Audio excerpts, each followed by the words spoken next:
So I'm going to talk to you about SEO. So how many people here have a website for their hospice?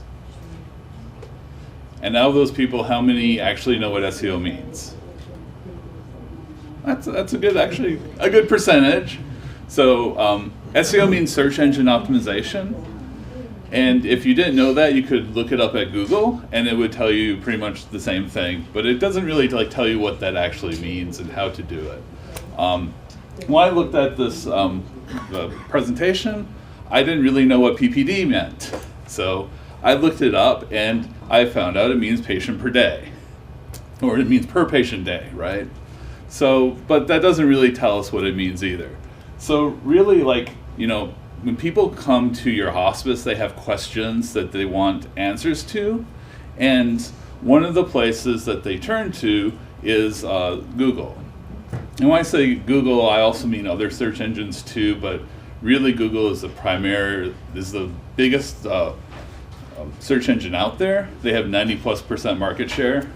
So the two, to me right now, are really synonymous. So, a lot of the people who come to you for help and who have pain, as Todd was saying, they have questions about what's the process like? What does a hospice do for you? What type of medications you're on? What type of insurance it takes?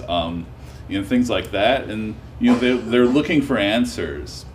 And one of the first places they look to, is Google.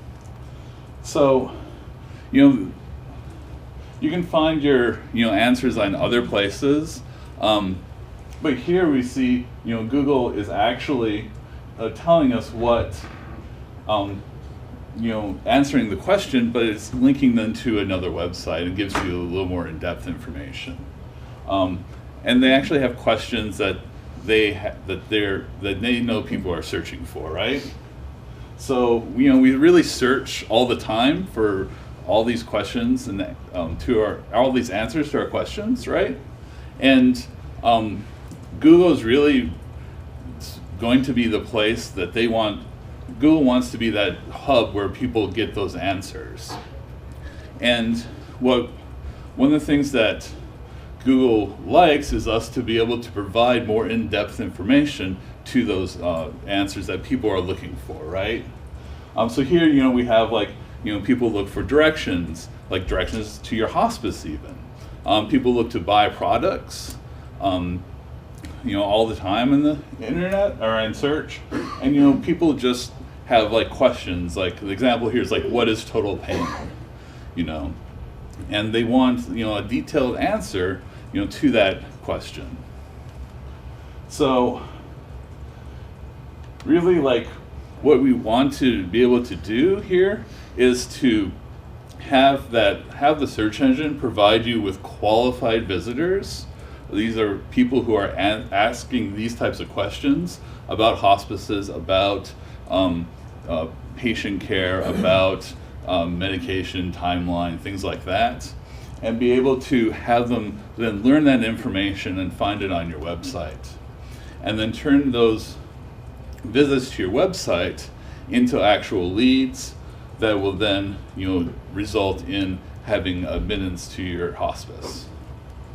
So that's really a sort of general way that we want the website to work, right? We want the website to lead to additional patients. So there's really 4 main points, and we can really do this yourself. There's really 4 main ways to do this. The first is through local search. So this is people searching for a specific hospice.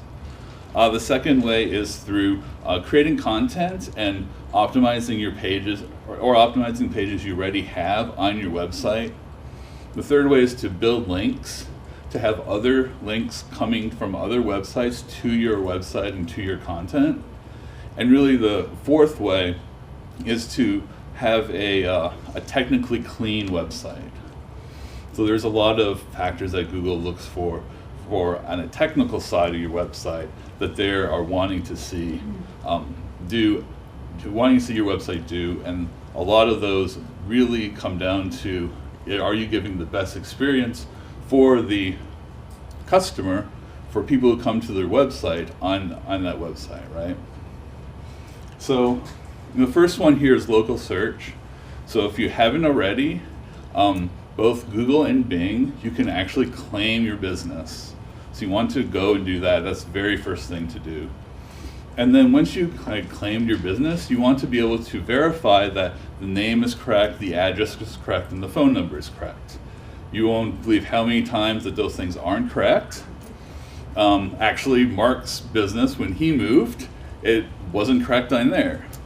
So, thank you for bringing that up, Eric. Thank you. So we had to go in and change the address because he recently moved from downtown Tulsa to, I believe, an office on 61st Street. So, the other way that Google is able to determine what the name of your business is and the address and the phone number is through other websites. So you want to make sure that those websites also have that same information. So what other websites am I talking about? I'm talking about Yelp. I'm talking about any review site. I'm talking about Facebook, Twitter, any place where your business is showcased or given information about, right? So Google will compile all those sources and say, well, the majority of these websites say that the name of your hospice is this name, the name of your address is this, and they'll say, well, that's actually what is true.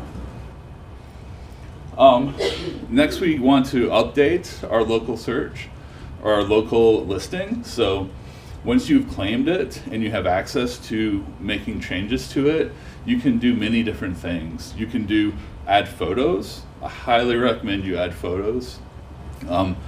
Mainly because Google lets other people add photos to your listing. So, it's the standard view is that Google just shows the photo that's essentially most popular. But with the owner of that listing showing the photo, they will show that photo above other photos. So that's why it's so important to have photos. And the other thing, it's really important to have photos of the outside of your business, because Google Street View is the default photo that your business will be shown as. So you want to have a nice photo that is of the outside of your business, so you don't get the default Street View photo of your business. And it doesn't have to be a super high quality photo. Cell phones these days take great photos. It can be from that. It can be from a regular digital camera. So we're not looking for extremely high quality photos that you can print out on a brochure, but just a good enough photo that's well framed, that has good light, that shows your business. The other thing another item that you can add to your local listings is to be able to solicit reviews. So Google has and Bing too, they allow you to have a link that is sent to your patients at the end of the engagement to be able to get reviews from happy customers that you have, people who view you as caring and empathetic, like Todd was talking about, and who helped through their pain of the transition of their loved ones, right? So Google is going to show all the reviews, and naturally the bad reviews are going to surface to the top. So that's why you really need to be proactive in soliciting reviews, and especially I think to Google, because that's where a lot of people search for and find your hospice at. Another thing that you can do, which is a fairly new feature, is to actually make an update for a post, right? So you can make a post that is shown on your local listing, and that post can contain a photo and can contain text and a headline of information about certain events for your hospice or certain programs that you're running, new things that you are adding to help with care of your patients. And one of the things that we want to have you do too is to link back, have a link in that post to then your website that talks about those specific programs. So it's very important to add links. I'm going to talk about this a little later, that go from other websites to your website. And it's especially important in Google when they give you free links. I guess the other thing with the name, address, and person, Google also lets you have a website, and you want to make sure that you have that added into the local listing. So beyond the local listing, you want to have a fairly good content strategy for for really not just like content, not just articles that you write, but when I talk about content, I'm meaning every web page that has some information on your website that talks to your patient and customer, right? So you want to make sure that these pages actually match the pain that Todd was talking about, that your customers are experiencing, and then the solution that you can provide to help them through that. You want to be able to speak to your customer and have topics that are relatable to them and that they understand. In addition to that, we want to be able to make sure that those topics are written with the right words. So you want to do some keyword research on those topics within Google. And Google itself just makes it fairly easy to do this. The other thing you want to do then is to create multiple pages or pieces of content around a specific topic. So Google can understand what the words are around a specific topic, and they like to see different pieces of content that go into different parts in depth around a specific topic. So it's not just good enough to have one page about a specific content or topic, but you want to have multiple pages that goes into depth about specific areas of that topic. And then, if you're going to write all this content, like how do you do it? It's really it can be done very incrementally, and you don't have to do this all at once and be overwhelmed with having to write all this content, right? So you want to have a content calendar or a strategy that will allow you to do it that spreads it out over a time period, right? So my suggestion is maybe rewrite a page once a month, maybe twice a week, something like that. That will allow you to be sustainable and to continue this into the future. So really once we have an idea of what topics, what do we want to talk about? Or how do we put together this content, right? So we want to, research words that people use actually when they talk about this content. So a lot of times those words won't be terms that you might use in the hospice or healthcare industry, but they will be more common terms that people generally use for the topic. You want to be able, and so there's lots of ways you can do this. You can go into Google itself, and they have an autocomplete.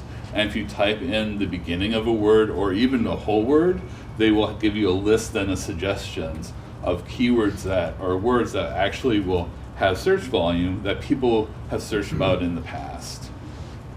At the bottom, so when you do a search on Google too, at the bottom, Google will have a list of suggestions for words and additional keywords that will actually work with your content. And of course, there's a large amount of third-party tools to do this. My favorite tool is SEMrush. It's fairly inexpensive for what it does. It gives you a lot of information and tells you who's ranking for different keywords and even what keywords your website is ranking for. It gives you all of them, which is really helpful to know. So once you've found out what words you want to center around your topic, you want to be able to add them in multiple places. So we want to add them to the title, not just the title of the topic, but actually the HTML title, which is shown in the browser, at the very top of the browser in the window box. You want to be able to add these keywords to the meta description because it gets highlighted by Google when they do a search, so it gets bolded. And you want to be able to do these searches, or to add these words to the actual content. And not only do you want to use these keywords, but you want to use synonyms of these keywords, because Google really actually understands language fairly well, and so they understand how words are related and how they talk to each other, right? So you want to create a structure for your content. So you don't want to do it like a college term paper where it's just blocks of text all the way through. You want to have a good structure of your content that is either put with subheads for each area that you're talking about, or lists. Google loves lists. They like top 10 of anything seems to get ranked these days. As well as just like not even top 10, but like just a bullet list will a lot of times get given as a quick answer, or as an answer that Google gives, which will give you a lot more traffic and actually just jump you up in the rankings.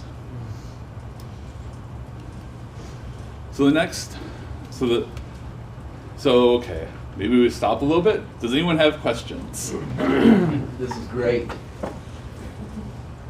About local search or, yes? I do have a question. So we're not doing this ourselves because we're not that smart when it comes to the SEO stuff, but so we have another company or a person doing it.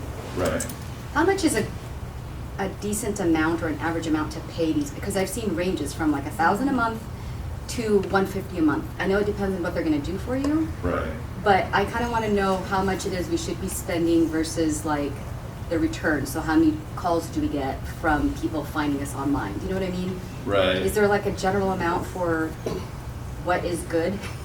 Or So, if they're just writing content, like maybe $150, $200 for a specific page, right? That's well optimized would be my general range. If they're doing like a full service, SEO engagement with looking at all these areas, they're looking at local search for you, they're creating content, they're looking at link building, and they're looking at technical SEO. $1,000 is actually quite on the low end. Like you could be paying up to $4,000 or $5,000 a month for a full managed service engagement. So those prices I think are about reasonable. then it's like, I guess the challenge is trying to gauge how effective it is, because how do you know you're getting your return on however much you're paying per month? Are you expected to get so many calls? Is there a benchmark? Like how many calls should you be getting a month? If you're spending $1,000 a month on SEO, should that result in like 10 calls a month to make it worthwhile? You know what I mean? Like there's no math for that, so it's hard to gauge whether, because you don't know what they're really doing. They're telling you they're doing all this stuff, but I don't understand every, like the value of it, I don't understand. Yeah, so that's something that they need to be giving you. They need to be giving you, what is the value? They might not, me as an SEO consultant, I might not understand what the direct impact is on your business, because I don't have access to that information. I don't have access to your call records and your CRM, to be saying, when you ask someone, like, how did you find us? And if they said Google, I don't know that. But I would turn over your Google Analytics as well, so you can see those metrics and how many people click on that stuff. I don't know if I understand it all. Maybe it's maybe it's me. Yeah. I will say the localized SEO is so important, because if you don't especially when we're talking about Boise, Idaho, Tulsa earlier, a lot of hospices. If you don't show up on the first page of Google, you do not exist. Right. No one goes to the second or third page. Yeah. I'll never do that. I didn't know there was. So, being relatively sophisticated, we were in the same boat. We were writing content and putting it on there with no real strategy. Yeah. And we weren't tracking on the Google Analytics what words were working. What did people click on that worked. So when Eric came in, we literally had homework. I mean, this wasn't easy. Where we make a big mistake, I think, and the reason I brought him in here is because I think bad consulting is, I'll take care of it for you. That's bad consulting. And so what he did with us, he said, okay, here's the deal. You got to come up with 700 words, and then we're going to hone them. And this was work. So like 7 of us came up with 100 words, and then we honed them, and we picked the 25 we thought would work. And now we're looking to see, do those 25 words, and then we throw out the ones that don't, and we add more in. And then we're tracking, using Google Analytics, which ones did people actually click on? And And then now we know how many people got on our site and looked at us. But then beyond that, are you also looking to see how many calls came in based on that? Or there's no real way to track that part unless you... Well, you know, for us right now, I'll let you, for us right now, what we're watching is how much activity, how many eyes were on our site. If they're not calling, it's because our content is crappy.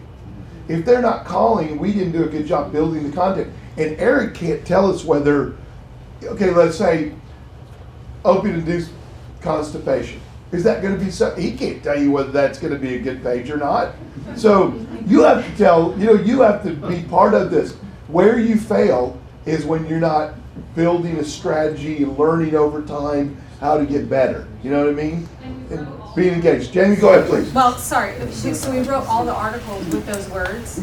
So we handed them out amongst like clinical team and things to write articles, write very specific content, words that I would have never used before. Then all of a sudden I'm like trying to find a way how to put that in the article or whatever.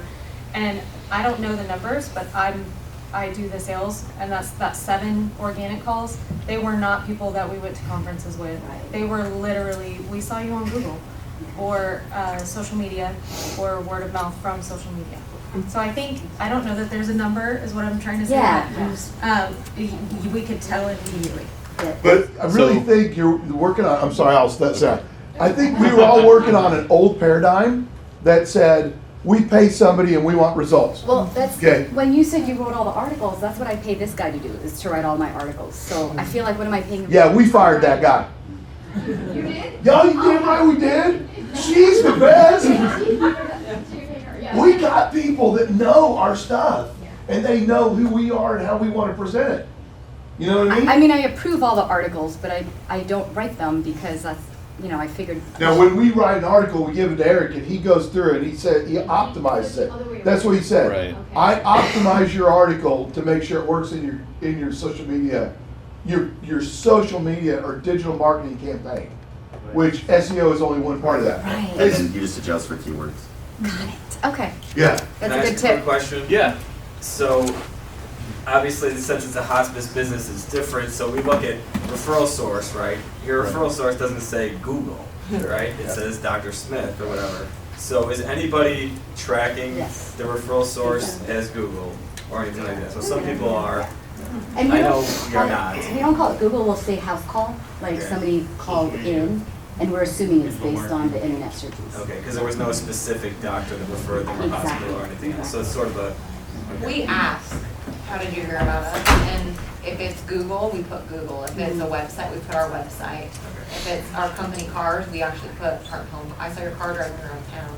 And that's really made a huge difference for us on what we focus and what we do. Like, we just added more cars because we were getting referrals from vehicles. Do any of you actually put your competitors' names as keyword tags on your website behind the scenes?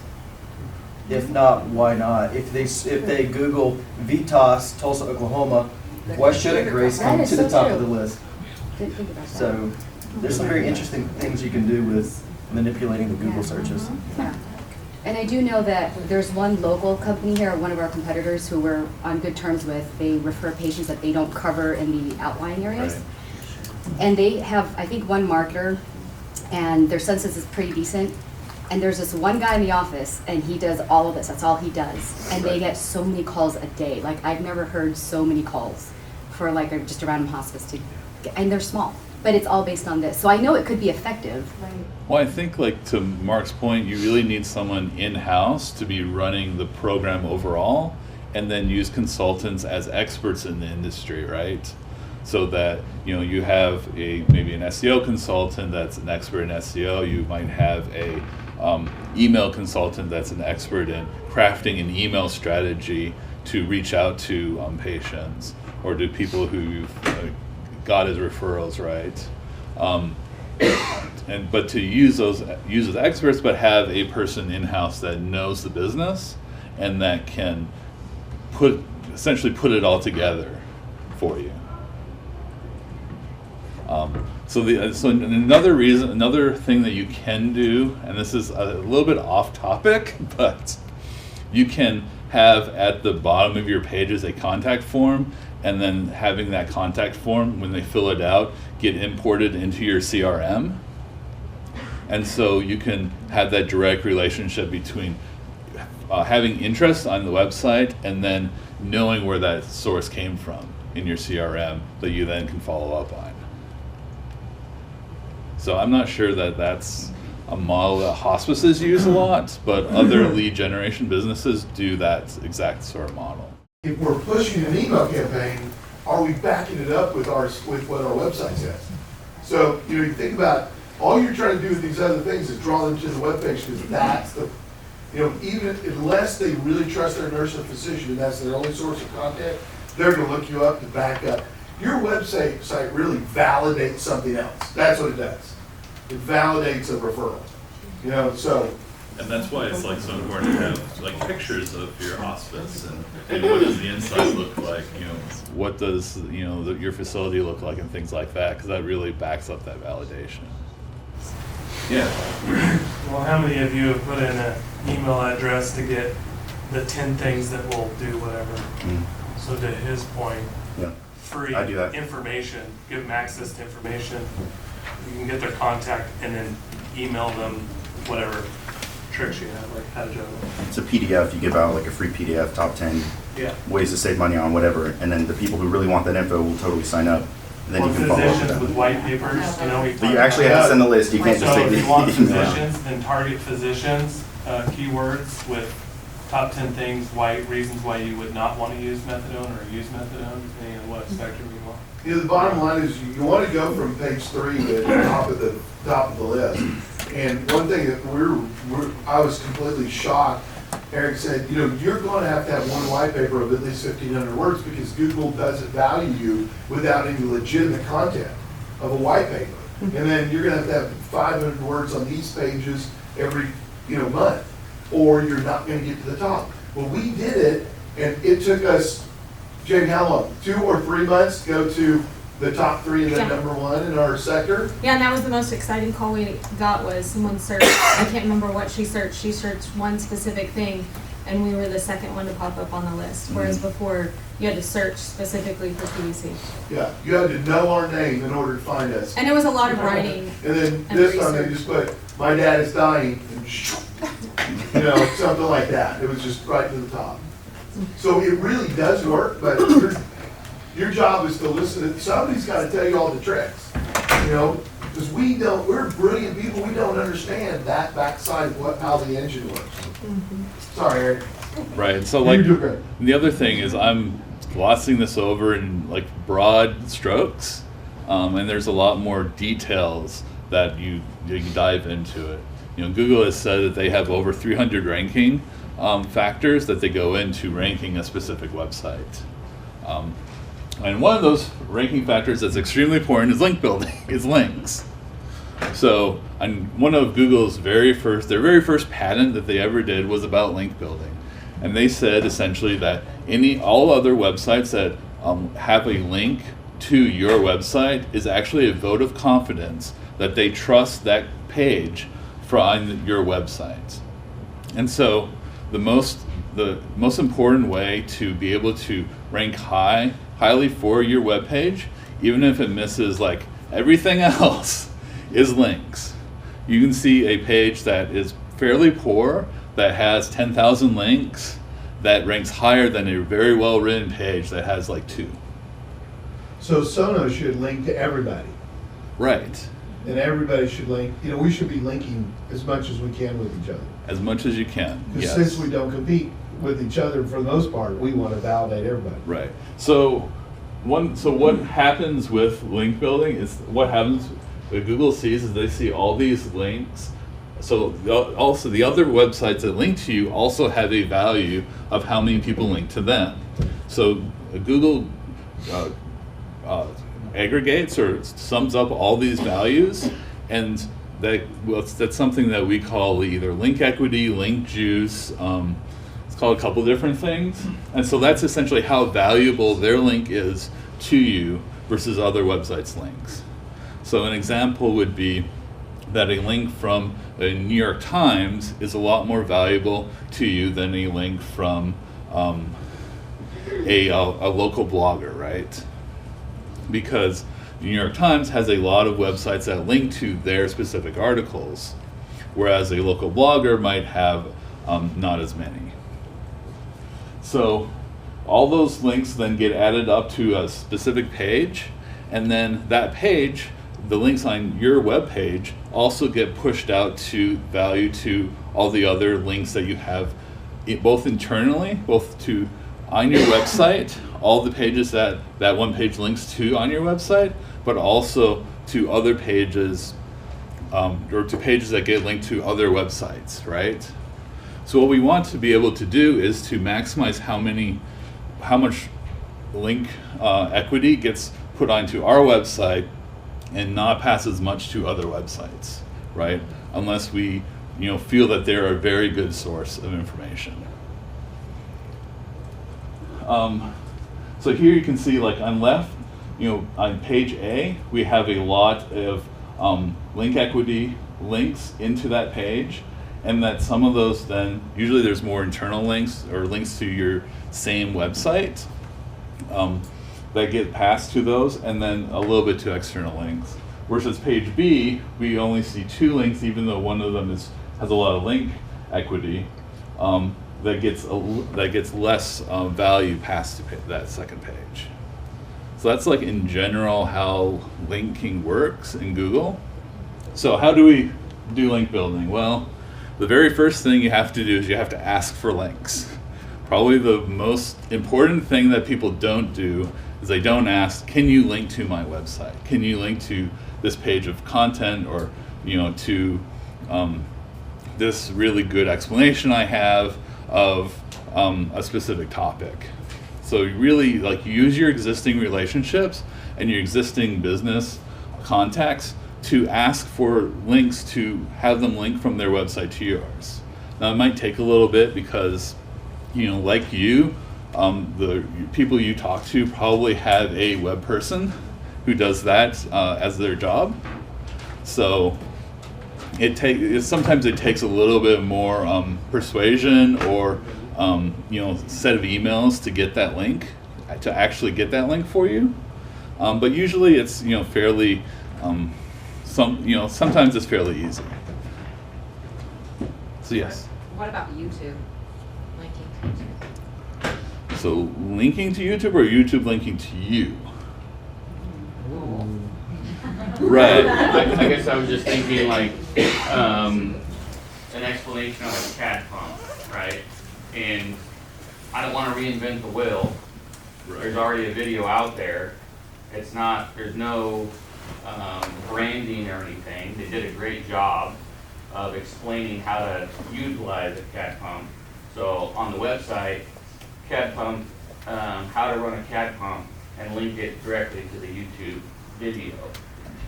That will Right. on YouTube, it won't pop up. So what I would suggest, instead of linking to a YouTube video, so YouTube has embed code that you can embed that video directly onto your website, onto your web page, and then they don't have to go from your website to YouTube and then never come back, right? So our goal here is to keep our content, keep our visitors and our customers on our own website. Right, but when you do that, so that's kind of what I would prefer that to happen. Right. But when you do that, you have to ask for permission from that YouTube video to do that on your own website or not? No. Okay, that's what I was wondering. Yeah. So sometimes you do. Sometimes the owner blocks embedding, but most of the time the default is YouTube likes people embed on their videos on other sites. So that's usually default. Do you have any other questions? All right, so the next place that you can get links is you can give content to other websites that have your links already embedded into them. An example, especially in the business world, is press releases. That you send out a press release to a distribution company, and that they will then link, and you include links to your website, and then they will send it out to other websites that will then have links that go into yours. You can also do this with like bloggers or other types of companies that have questions and answers. You can write answers for them and things like that. So Quora is a good example of that. Reddit is a good example of that too. So I haven't looked, but I'm sure that there actually is a hospice subreddit. And that might be a good way for you to engage with people who are looking for hospices. The other place to get links is social media. So most all social media will have a place that you can put a link to your website. But more than that, you want to have your social media posts to actually link to a web page on your website. That way, a visitor who goes to a social media website who looks at your content can go the step further and go more in depth into what you're talking about on your website, and you possibly get a lead that way as well. So last thing on the list is technical, or what we call technical SEO. I call it technical improvements here. We want to make sure that your website actually is in HTML. Google reads HTML. They've started to read JavaScript a bit, but it's not 100% accurate. And so websites like Wix or Squarespace, or these types of website builders, or GoDaddy, use primarily JavaScript to display the information that they're displaying to end users. And so our website built on, say, WordPress or Joomla or Magneto, that doesn't apply, like Joomla or Drupal, will actually do the processing in the background and display HTML up front to the web browser. We want to also make sure that our websites are responsive. Can't tell you how many websites still I go to and I get the desktop view in my tiny mobile phone. So you want to look at your website and make sure that it looks like it should in a mobile phone. So it has like a hamburger navigation, doesn't have the full navigation in the top. It has a reduced size, and that the text is big. It's not very tiny. We want to make sure that the website is secure. It uses HTTPS. So this is another ranking factor that Google uses. Even if you don't have any type of login, you don't have any type of reason to be secure, Google prefers that you use the HTTPS protocol, and it takes a web developer like 10 minutes, even less than that, to do it. So someone should charge you like $50 to do this.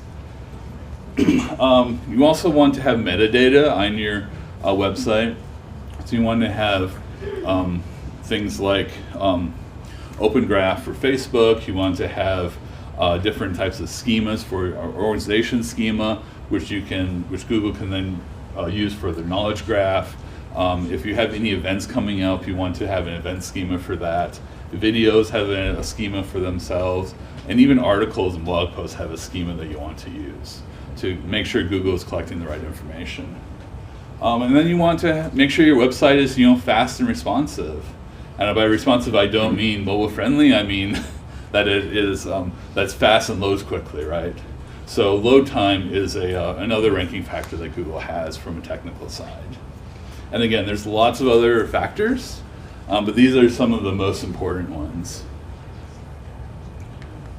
So here's some references, and I don't know if the presentations all the will be... PowerPoints will be passed out. Okay. They've already been sent out, actually. So, there's some really good articles here that aren't from other web marketing agencies. And then a bunch of tools that you can use to do all these things. So if you need any more help, I'm also, you can contact me. I'm free and available. And that's it. Thank you.